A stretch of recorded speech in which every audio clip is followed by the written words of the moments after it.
let me take this. This is Jay Jay's Bucky. question. Jay? He's a former astronaut.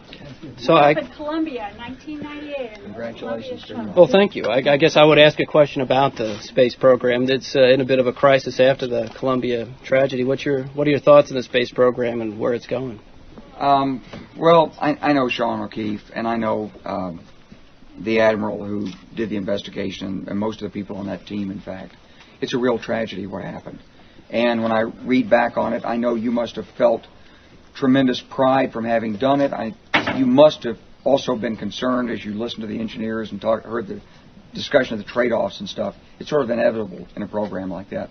I have to listen to the smart people and the experts. I'm not an expert on this, but I think America needs a dream, and I think America needs a space program, and I was always a believer in the space program.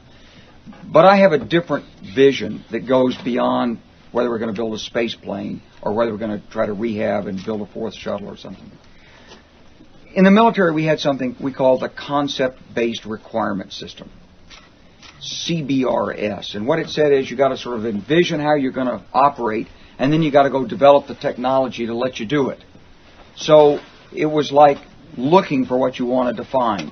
And there's a lot of technology out there, and we built these unmanned aerial vehicles and spy satellites and all that stuff because we had a vision of what we wanted. What we need is a vision of how we're going to move humanity ahead. And we need to then harness science to do it.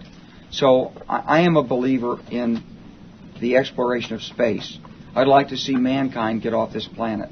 I'd like to know what's out there beyond the solar system.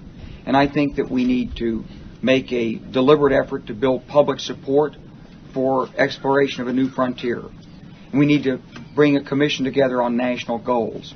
We need to ask what are the reasonable goals for America, how much should we invest to attain those goals, and how soon should they be attained.